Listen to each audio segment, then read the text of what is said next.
Reporter Le Doc, c'est un nouveau numéro du magazine de reportage long format de la rédaction de France 24. On va parler du paludisme, également appelé malaria. La maladie fait près de 500 000 morts par an, principalement en Afrique. La situation est d'autant plus préoccupante que depuis plusieurs années, les parasites développent des résistances aux molécules antipaludiques et les moustiques craignent de moins en moins les insecticides. Aujourd'hui, aucun vaccin n'est disponible et pourtant, on sait depuis très longtemps qu'une plante soigne efficacement la maladie. Cette plante, venue de Chine, qui s'appelle l'artémisia, est pourtant déconseillée par l'OMS et interdite dans un certain nombre de pays. Mais que cache cette interdiction? Peut-être les intérêts financiers des laboratoires pharmaceutiques qui ont fait de la malaria un business. En tout cas, le débat fait rage entre partisans et adversaires de cette médecine naturelle. L'enquête que vous allez découvrir se concentre sur Madagascar, où s'est rendu le réalisateur Bernard Creuset.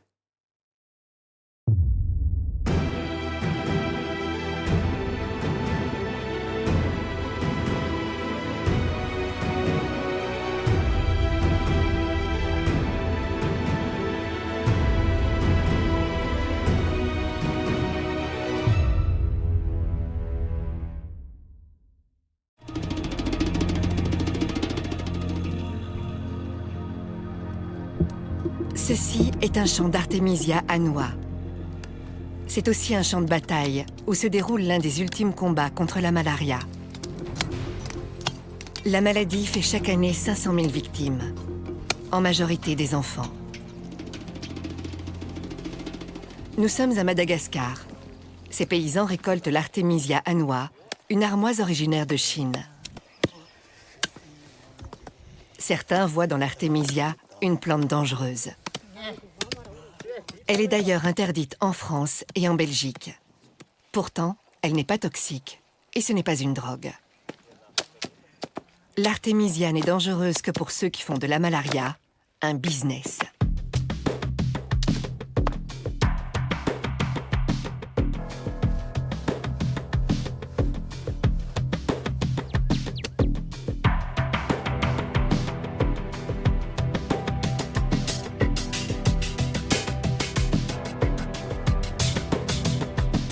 C'est très important, c'est urgent, parce que les populations, chaque année, nous perdons des millions d'enfants. We'll have to have drugs and vaccines and other things to do these eradication. C'est des histoires de pouvoir et d'argent et de territoire, et c'est toujours ça. Ce qui se passe aujourd'hui est véritablement terrifiant. La solution est sous nos pieds. Cette plante est interdite en France. There are so many other anti-malarial compounds in the plant. Un grand dépôt pharmaceutique m'a dit, mais là, monsieur, vous êtes en train de piétiner sur nos business.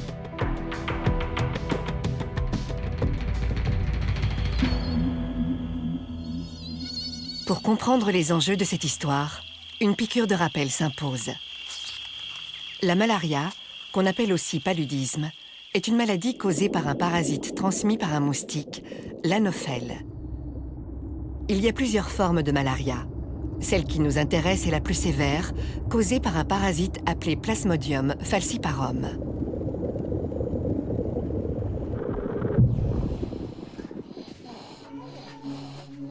La maladie se manifeste par des fièvres violentes et des sueurs qui peuvent dégénérer en coma, à l'issue fatale. Les enfants sont les principales victimes de la malaria. Dans certaines zones très touchées, un enfant sur 5 en meurt.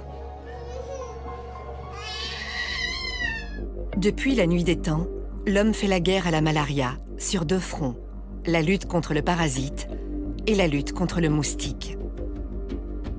Pour combattre l'anophèle, on a surtout utilisé des insecticides, comme le DDT, qui a débarrassé les pays industrialisés de la maladie. En 1964, il n'y a plus de malaria en Europe. Les hommes se protègent aussi des piqûres en se réfugiant sous des moustiquaires. Depuis la fin des années 80, certaines sont imprégnées d'insecticides à effet longue durée. Recommandées par l'Organisation mondiale de la santé, l'OMS, elles sont souvent distribuées gratuitement. Parallèlement à la lutte contre le moustique, s'est organisée la lutte contre le parasite. L'écorce d'un arbre offre la première substance naturelle anti-malaria, la quinine. La quinine est plus tard isolée, synthétisée et commercialisée sous l'appellation de chloroquine. Autour de la malaria, le business commence.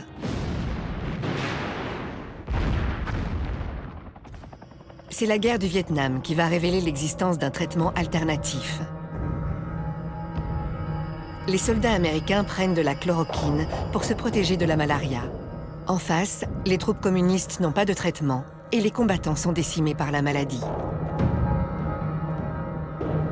Le dirigeant communiste Ho Chi Minh fait alors appel au grand frère chinois qui propose de lui envoyer une plante médicinale connue depuis des siècles en Chine, le Tsing-Hao, nom scientifique Artemisia annua. Des tonnes d'Artemisia sont acheminées vers le Vietnam et consommées en tisane par les combattants communistes. Elle fait l'effet d'une potion magique et contribuera à la victoire des Viet Cong. Certains y verront le premier succès de la médecine naturelle sur la médecine conventionnelle.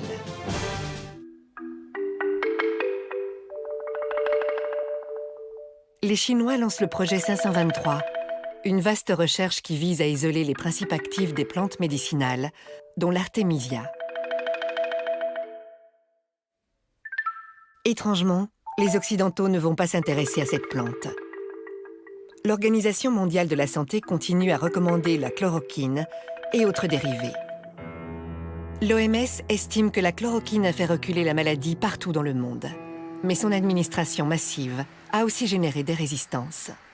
Dans les années 70, on a vu l'émergence de la résistance à la chloroquine en Asie du Sud-Est et peu de temps après, on a vu l'émergence de la résistance en Amérique du Sud. Cette résistance a commencé à s'étendre de l'Asie du Sud-Est et elle a atteint l'Afrique à la fin des années 70, début des années 80. Le Colombien Germán Velázquez était directeur à l'OMS à cette époque. En ce qui concerne la malaria, la OMS n'a pas pris action vite au moment où on a commencé à avoir la résistance à la chloroquine. Et donc, les produits qui sont venus après à remplacer la chloroquine ont arrivé parfois très tard. Début des années 80, la malaria recommence à tuer en masse. Cette situation catastrophique va précipiter le retour en grâce de l'Artemisia annua. Le projet 523 des Chinois a abouti à l'isolement d'une molécule baptisée artémisinine, censée être l'unique principe actif de l'Artemisia annua. Au début des années 2000, les médicaments chinois à l'artémisinine commencent à circuler en Afrique. Alexandre Poussin est l'un des premiers occidentaux à avoir testé ces médicaments en 2001. Avec sa femme, Alexandre remonte l'Afrique du sud au nord, à pied. On a bel et bien repris la marche et cette fois-ci au fond du rift. Là, nous marchons entre le lac Manyara et le lac Natron. Le couple est au Kenya, quand Alexandre est pris d'une crise de malaria.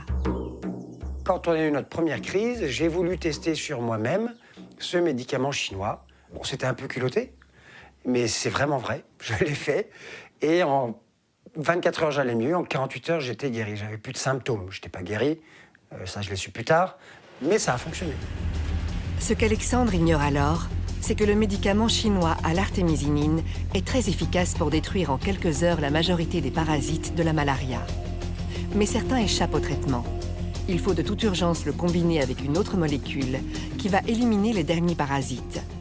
C'est le début des combinaisons thérapeutiques à base d'artémisinine, les ACT. L'OMS va imposer les ACT à tous les pays où sévit la malaria. Le marché explose, avec pour conséquence une pénurie de la matière première, l'Artemisia annua. Les cultivateurs, principalement asiatiques, ne parviennent pas à suivre. Le prix d'achat de l'Artemisia atteint des sommets en 2005.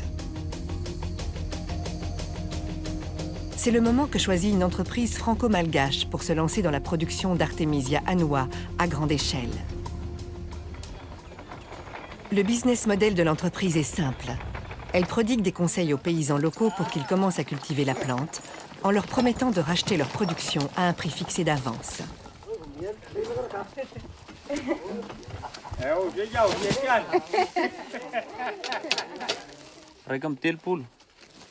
10 000 paysans malgaches se laissent séduire par la perspective d'un bon rendement, supérieur à celui du riz. En une saison, un cultivateur peut gagner jusqu'à 700 € cash. C'est une aubaine dans ce pays où une grande majorité de paysans disposent de moins d'1 € par jour. L'odeur de l'artémisia séchée parfume désormais les villages malgaches. Mais il s'agit d'une culture d'exportation pour produire des médicaments, et non pour soigner directement la population de Madagascar avec la plante. Quelques paysannes ont bien compris l'intérêt d'un circuit court.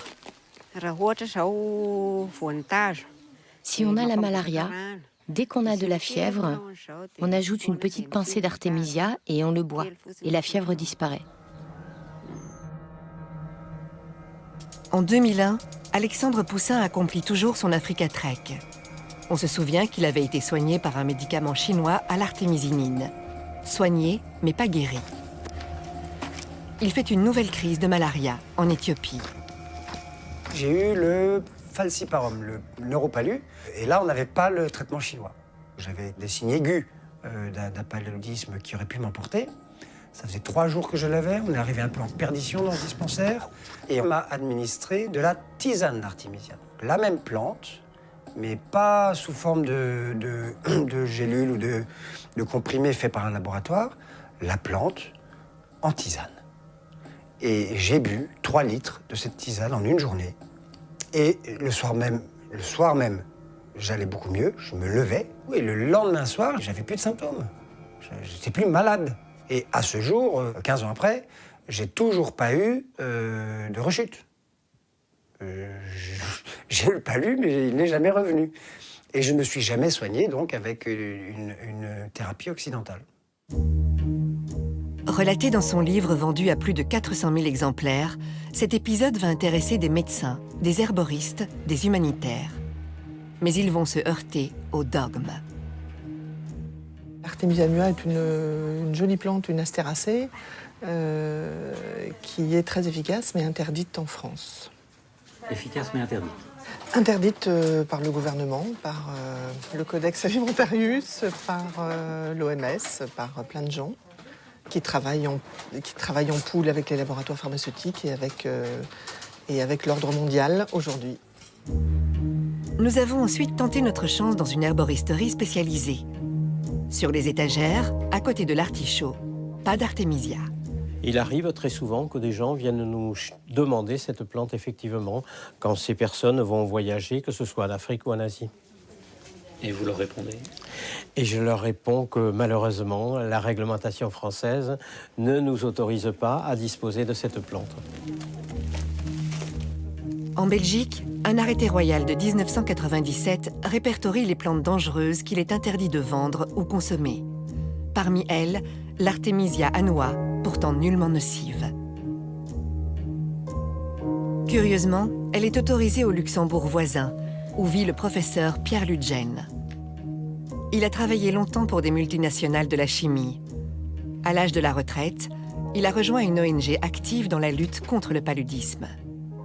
C'est à ce moment-là qu'il a fait connaissance avec l'artémisia et qu'il en a senti tout le potentiel. On a fait des programmes de plantation au Pérou, au Cameroun.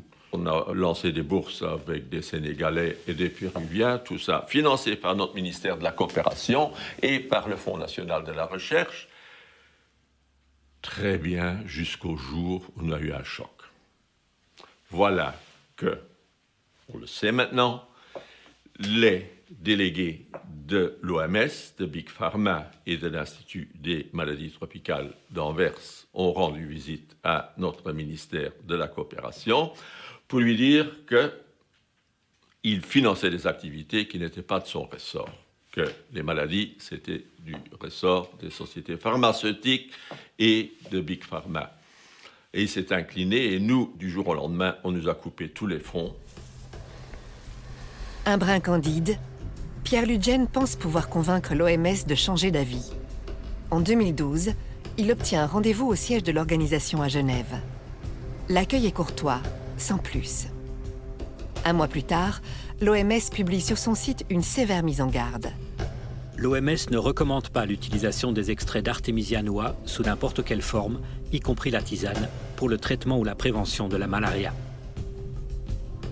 Pour Pierre Ludgen, c'est un véritable camouflet. Et on a dit non. On n'a pas le droit d'interdire de guérir des gens avec une herbe médicinale. C'est contre les traditions, c'est contre le bon sens.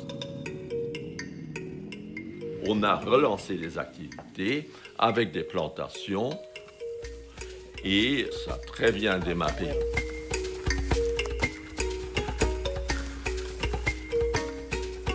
Malgré les réticences de l'OMS, des centaines de chercheurs travaillent aujourd'hui sur l'artémisia en Afrique, mais aussi en Colombie ou au Cambodge.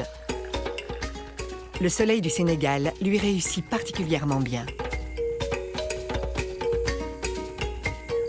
Les scientifiques sont de plus en plus nombreux à s'investir dans la recherche sur l'artémisia parce qu'ils sont convaincus de l'efficacité de la plante pour soigner la malaria.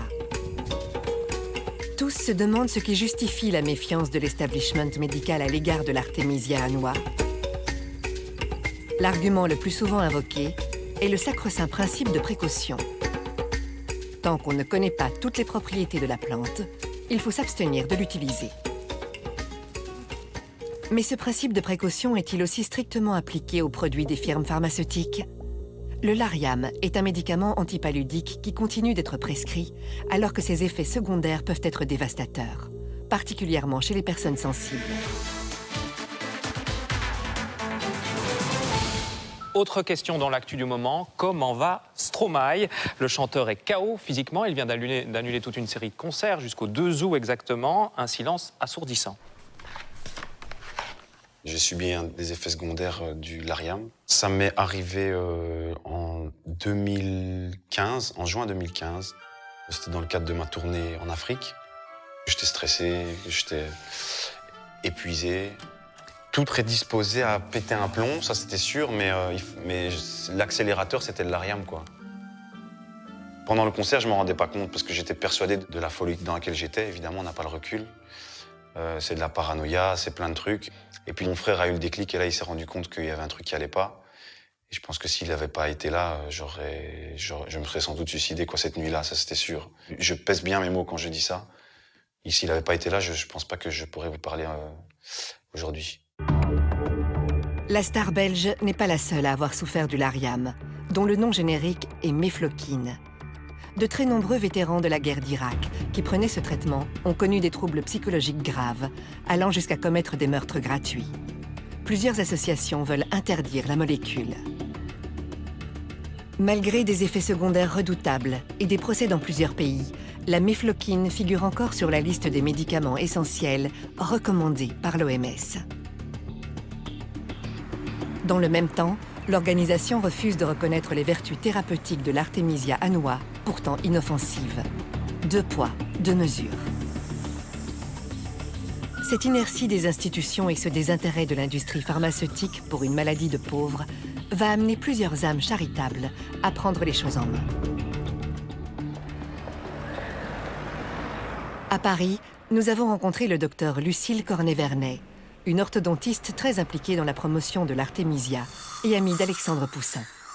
Alexandre nous a reparlé en fait de sa guérison par la tisane d'artémisia en Afrique lors de son périple. Et là, je me suis rendu compte que c'était une histoire qui était vraiment vraie. C'est-à-dire que cette tisane d'artémisia annua soigne vraiment le palu. Et aujourd'hui, le problème principal qu'il y a, c'est que il n'y a rien dans ce monde, en fait, aucune institution qui est capable de faire les études et puis ensuite de diffuser cette thérapeutique par une plante. Et tout a démarré en fait de là. On s'est dit, chiche, on monte une association pour pouvoir développer en fait la culture de l'artémisia en Afrique. Des dizaines d'associations similaires se créent partout en Europe afin de promouvoir l'artémisia. Ces initiatives sont la cible de critiques parfois virulentes de la part de ceux qui défendent le principe de précaution. En 2012, le célèbre Institut de médecine tropicale d'Anvers prend position contre l'utilisation de l'artémisia annua. On n'est plus au Moyen-Âge. Utiliser des infusions ou des gélules dont la quantité de produits actifs n'est pas connue est, à mon avis, irresponsable. Je n'oserais jamais donner ceci à mon propre enfant, parce que je ne suis pas sûr qu'il va guérir et qu'il pourrait mourir du paludisme, pourquoi est-ce que je devrais le donner à quelqu'un qui vit en Afrique? En Afrique, justement, des chercheurs mènent des études de terrain pour prouver que l'artémisia est efficace et sans danger.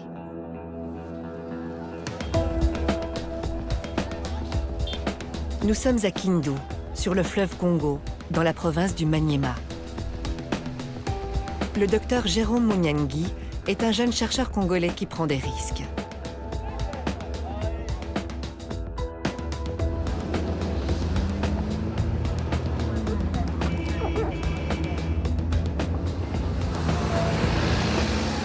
Après 3 heures de piste, le docteur Munyangi est accueilli comme l'enfant prodige dans son village natal. Artemisia! Artemisia!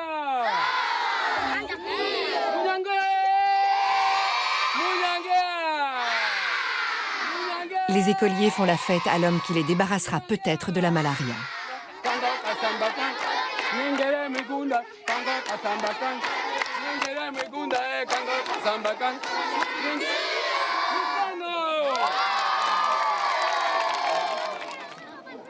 Le parcours du docteur Jérôme Munyangi est emblématique des difficultés rencontrées par les Africains qui défendent une médecine adaptée aux conditions du continent. Mon premier contact avec l'artémisia, suite à une crise de paludisme que je fais à Kinshasa, c'était un paludisme résistant, parce que j'avais déjà pris des antipaludéens, ça ne marchait pas. Et un ami qui travaille déjà avec l'artémisia m'a proposé la plante comme traitement. Je lui ai dit, bon, je n'aime pas les charlatans avec les plantes, qui traitent avec des plantes. Il a insisté beaucoup. Et le 3e jour, je me sentais déjà très bien. Il n'y avait plus de maux de tête, il n'y avait plus de fièvre, ainsi de suite. Et à la fin du traitement, le 7e jour, je suis parti refaire les examens des laboratoires. Tout était vraiment très bien. Je n'avais plus de plasmodium. Et voilà, et c'était mon premier contact avec la plante artémisia. Impressionné par ce résultat, le docteur décide de consacrer la suite de ses études à la plante. Son diplôme de médecine et quelques feuilles d'artémisia sous le bras, il entame une maîtrise S-Sciences à Paris. Après 3 semaines d'analyse, nous étions vraiment très étonnés par le résultat que nous avons observé au laboratoire. Le professeur qui travaillait avec moi était très étonné. Elle a refait les examens elle-même. Je me rappelle encore l'un de mes professeurs qui me dit, voilà, et ça c'est une bombe. Et on ne peut pas que cette bombe puisse sauter dans notre laboratoire parce que juste les subventions des laboratoires proviennent de firmes pharmaceutiques. Et on a arrêté la recherche. On m'a même arraché mon cahier de laboratoire où il y avait des manipulations. Et tous les échantillons d'artémisia que j'avais amenés au laboratoire étaient confisqués. On a amené ça au bureau du directeur des laboratoires. Pratiquement exclu de l'université et privé de bourse, le docteur Munyangi refuse d'abandonner. Il prend contact avec Lucille Cornet-Vernet, qui va l'aider à poursuivre ses recherches.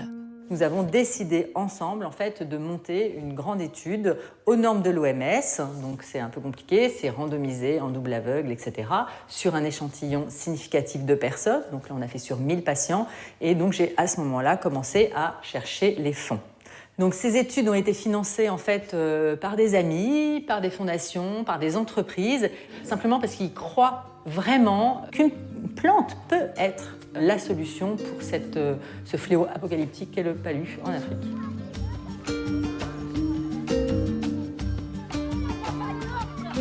Une fois le financement acquis, le docteur débute l'étude au Maniema. «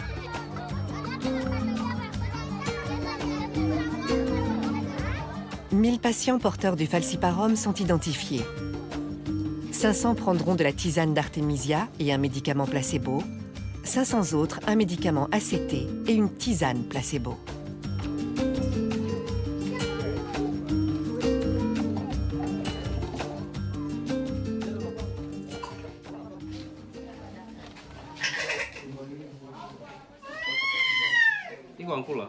Le docteur Michel Idumbo est l'investigateur principal de l'étude. On diagnostique le paludisme, on prélève l'échantillon, donc le sang, avant le traitement, puisque ce sang-là devrait être examiné à un laboratoire du niveau supérieur, là où on peut, donc on peut faire la numération des charges parasitaires. Et à ce moment-là, on mettait de façon aveugle un groupe de malades sous la tisane et un autre groupe de malades sous les ACT. Et nous avons fait 4 mois en train de récolter les données chaque jour. Donc avec les ACT et la tisane, les deux avaient un bon résultat clinique. Mais quand vous faites la parasitologie, vous allez trouver que les malades qui étaient sous tisane, il y avait disparition de la charge parasitaire. Mais tandis que les malades qui étaient soumis sous traitement ACT, il y avait encore des parasites dans l'air sang, même si leur état clinique était déjà amélioré. Oui. Les résultats sont en effet spectaculaires. Alors que les médicaments ACT sont jugés efficaces à 80%, la tisane affiche un score de 97%. Et sans effet secondaire, contrairement aux médicaments. Le résultat était surprenant, positivement, et c'est là que les ennuis commencent avec la médecine conventionnelle. Quel genre d'ennui? Le premier ennui, c'est l'interdiction. À la fin de l'étude, nous devions organiser une conférence. Lorsque nous avons remis le résultat au médecin-chef des zones, tout de suite, il s'est interposé. Il a dit « J'interdis, cette conférence n'aura pas lieu et je préfère que Jérôme puisse se taire et pas communiquer ses résultats à la population. » Ils ont vu que la tisane avait un meilleur résultat que les ACT et on nous a fait montrer que les différentes firmes pharmaceutiques risquent de couper leur appui.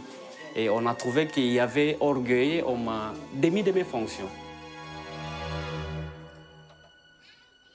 À votre avis, d'où viennent ces ennuis? À mon avis, les ennuis viennent de firmes pharmaceutiques. Qu'est-ce qui vous permet de dire ça? Après les publications des résultats, on a dit aux patients que voilà, la tisane était efficace et eux-mêmes l'ont observé. Et là, les patients n'achètent plus les ACT en fait. Nous devenons de plus en plus gênants. J'étais interpellé par un grand dépôt pharmaceutique à Kindu qui m'a dit mais nous avons les ACT, on n'arrive plus à les vendre vraiment à cause de votre étude. Et là, monsieur, vous êtes en train de piétiner sur nos business. Lorsque les médecins congolais parlent des firmes pharmaceutiques, ils ne font pas référence aux multinationales cotées en bourse. Les pressions s'exercent au niveau provincial.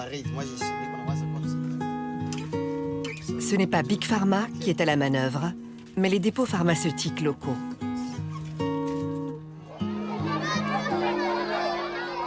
Après l'étude, les villageois adoptent la tisane dont ils ont été les cobayes. J'avais souvent la malaria avant. Mais depuis que j'ai participé à l'étude, je n'ai plus la malaria.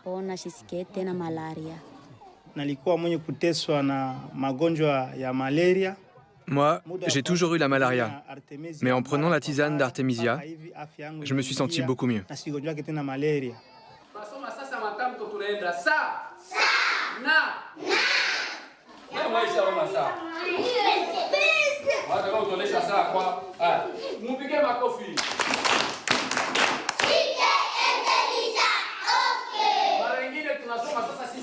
En 2016, à l'école du village, une autre expérience a été menée pendant 6 mois. Les enfants boivent la tisane d'Artemisia 2 fois par semaine, à titre préventif.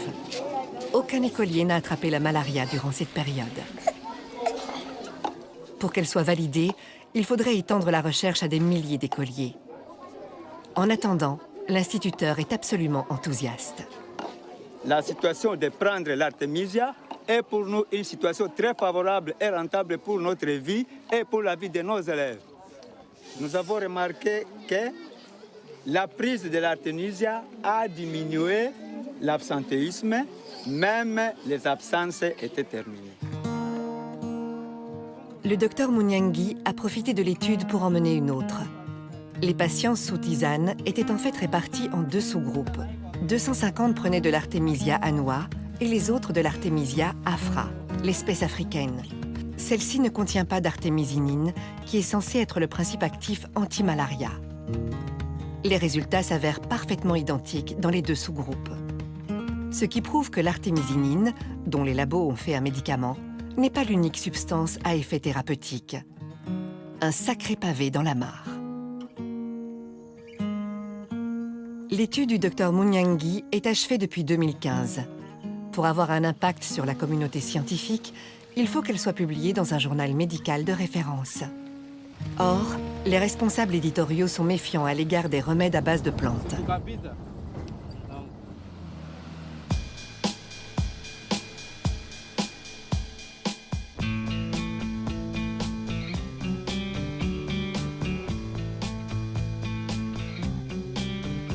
Les Africains ne sont pourtant pas les seuls à révéler les vertus de l'artémisia.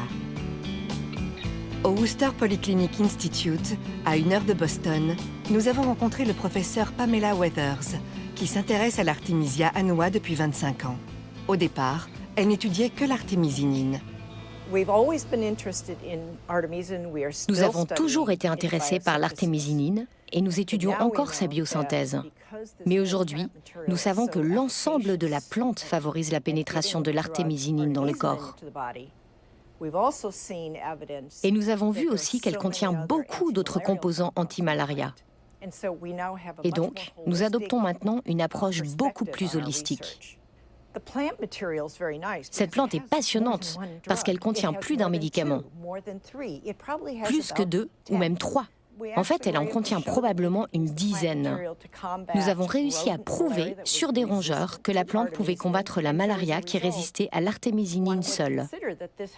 Cela ouvre des perspectives énormes pour combattre des parasites résistants, mais aussi pour éviter l'émergence de résistance chez les humains.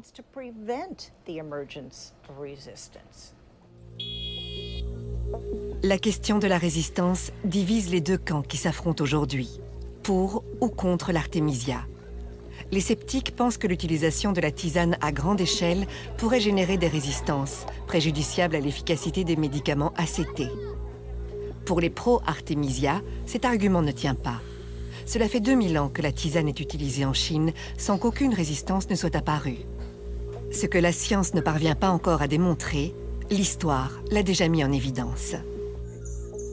Et si la réponse était dans la nature ? L'artémisia annua et sa cousine africaine sont en fait des polythérapies. C'est la combinaison de leurs différents composants qui donne aux plantes leur pouvoir thérapeutique. Il faut donc les utiliser en totum, en entier, et non essayer d'en isoler un seul principe actif. L'OMS apparaît aujourd'hui comme le principal frein à la diffusion de l'artémisia annua. Officiellement, à cause du principe de précaution, mais peut-être aussi pour des raisons politiques et financières. Il y a exactement 25 ans, le budget de la OMS, les plus de 50% étaient les contributions publiques obligatoires des pays membres de la OMS. Aujourd'hui, une vingtaine d'années après, il y a seulement les 18 ou 20% de contributions publiques, de telle façon que le secteur privé, fondations comme la Fondation Bill et Melinda Gates, ont pris le contrôle de l'organisation. Les premiers 50 ans d'existence de l'industrie pharmaceutique, on a développé des médicaments qui guérissaient les maladies. Depuis une vingtaine d'années, l'industrie pharmaceutique produit des médicaments pour traiter les maladies, des traitements, mais pas pour guérir. Peut-être parce que c'est beaucoup plus rentable d'avoir un malade qui est un client. L'objectif est d'abord des profits avant des intérêts de santé publique. En juin 2016, Bill Gates faisait une déclaration solennelle. Sa fondation s'engageait à éradiquer la malaria de la surface du globe en une génération. Il va nous falloir des médicaments et des vaccins pour mener à bien cette éradication d'ici à 2040. Cette déclaration a été faite conjointement avec celui qui était alors le ministre britannique des Finances.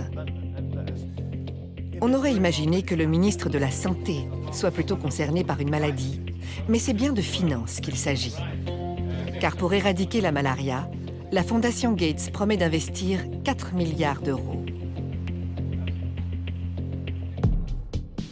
Nous avons contacté la Fédération internationale des fabricants de médicaments pour lui demander sa position sur l'artémisia. Réponse : Nous ne sommes malheureusement pas en mesure d'intervenir dans votre documentaire. Nous n'avons pas trouvé d'experts disponibles pour témoigner sur ce sujet. Nous avons également insisté pour connaître la position actuelle de l'OMS vis-à-vis de la plante qu'elle avait déconseillée en 2012. Nous avons reçu cette réponse laconique. nous ne pourrons pas répondre à vos questions concernant la médecine alternative. Décidément, l'artémisia n'est pas prête de pousser dans les jardins de l'OMS à Genève. Partout ailleurs, elle continue de se propager.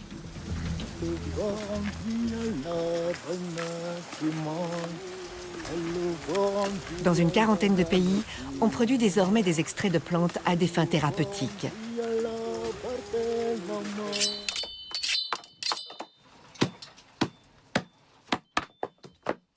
La filière de l'artémisia n'est pas seulement bénéfique pour la santé, elle l'est aussi pour l'emploi. Ce sont des dizaines d'hommes et de femmes qui ont trouvé du travail dans un nouveau secteur.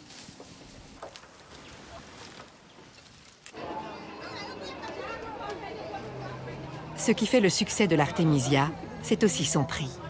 Environ 5 fois moins cher que les médicaments recommandés. On en trouve déjà sur certains marchés. Avant, on achetait des médicaments de la pharmacie. Ça coûtait très cher. Ça... Et puis quand tu avais le palais, quand tu buvais ça, ça ne te guérissait pas tellement là. Mais avec la venue de la tisane c'est moins cher et puis ça guérit vite. Je vous dirai tout de suite que moi-même, j'utilise cette plante en famille, depuis des années déjà. Ça, c'est du point de vue personnel. Je l'ai conseillé à des collègues, des scientifiques, qui l'utilisent. Le professeur Diallo étudie l'artémisia depuis une dizaine d'années dans son laboratoire de bactériologie-virologie à l'université de Dakar. Depuis un certain moment, nous travaillons pour voir l'activité de l'artémisia afra et nous pensons que c'est une piste qui est assez prometteuse.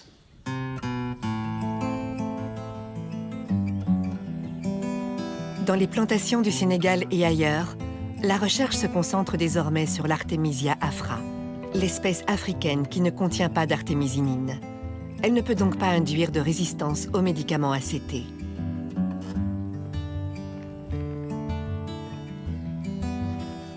L'afra est connue sur le continent africain depuis des siècles, de sorte qu'elle est spontanément reconnue comme plante médicinale. Et puis, elle est plus facile à cultiver que la noix. Mon rêve, en fait, dans cette histoire, c'est que chaque famille africaine puisse avoir un plant d'artémisia afra, qui est donc vivace, c'est un buisson, et ils se coupent de l'artémisia pour faire de la tisane un jour sur deux. Ils n'auront pas le palu, et ça sera terminé, cette histoire. Les acteurs de terrain sont persuadés que l'artémisia finira par s'imposer, non pas contre l'avis des tenants de la médecine conventionnelle, mais avec leur assentiment. La publication des essais cliniques obligera bientôt l'OMS à revoir sa copie. Alors, l'omerta cessera. L'Afrique a besoin des insoumis, les insoumis de la recherche. Ce qui me passionne dans tout ça, c'est de ne pas voir mes frères africains décédés de pathologies qui peuvent trouver des solutions, que d'attendre toujours que les médicaments soient fabriqués en Europe et que les médicaments viennent de l'Inde. Nous pouvons nous-mêmes, ici sur place, trouver des solutions, guérir nos frères avec des plantes qui peuvent être cultivées sur place. Si la tisane d'artémisia s'avère être l'ultime remède contre la malaria, on se demandera sans doute pourquoi tout ce temps perdu, toutes ces victimes, tout ce business.